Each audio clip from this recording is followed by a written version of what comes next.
বিগত 17 বছরে প্রেস কনফারেন্সের নামে আমরা যা দেখেছি, গণভবনে ফেসবুকে সয়লাভ হয়ে যেত যে তেলের বন্যা বয়ে যাচ্ছে আর কি।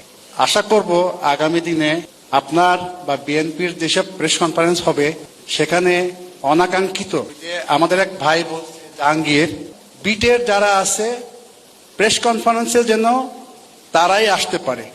গণভবনে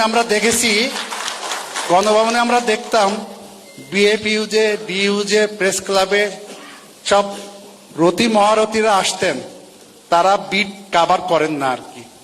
তারা বিট কাভার করেন না, এসে তেলের বন্যা বইয়ে দিতেন আর কি। তেলের বন্যা, এবং কারো কারো নামে গোলাম তেল, সরিষার তেল, গোলাম সরিষার তেল, উনি প্রয়াত হয়েছেন। বুঝতে পেরেছেন আপনি কি বলতে চান? একটু শুনুন। আমি বুঝতে পেরেছি, আপনাকে আমি একটু সহযোগিতা করি।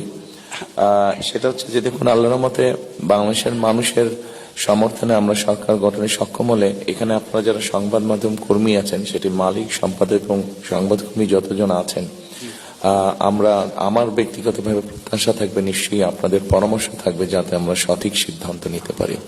জি, আরেকটা বিষয়, সেটা হলো যে আপনি দেশে ফিরে 300 ফিটে গণসম্বর্ধনা অনুষ্ঠানে একটা কথা বলেছেন। কোন গণসম্বর্ধনা ছিল না, এটা গণসম্বর্ধনা না, উনি সম্বর্ধনা। আপনি চুপ থাকেন, আমি কথা বলতেছি। সেটা হলো যে আপনি বলেছেন I have a dream, I have a plan, I have a plan. আমি জানি আপনি বাইরে যাওয়ার পরে দীর্ঘদিন দেশের সেক্টর ওয়াইজ কোন সেক্টরে কি ধরনের ডেভেলপমেন্ট করবেন তার একটা প্ল্যান করেছেন। তো এইগুলা বাস্তবায়ন করতে হলে আগে আমাদের দেশে যেটা হয় রাজনীতিতে, আপনার দলের নেতা কর্মী, সাংবাদিক, তেলবাজ সাংবাদিক, এরা আপনাদের বিভ্রান্ত করে, শীর্ষ পর্যায়ে যারা থাকেন তাদের বিভ্রান্ত করেন। এই প্ল্যান বাস্তবায়ন আপনার দলের নেতা কর্মীদের প্রস্তুত করতে হবে, জনগণকে প্রস্তুত করতে হবে। কেননা নির্বাচনের আগে, ক্ষমতায় আসার আগে অনেকেই আমরা মিষ্টি কথা বলি, কিন্তু ক্ষমতায় যাওয়ার পরে তার বাস্তবায়ন দেখি না।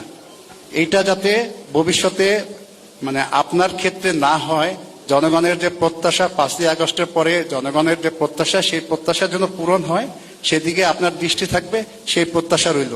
আপনাকে ধন্যবাদ। আপনার পরামর্শের জন্য ধন্যবাদ।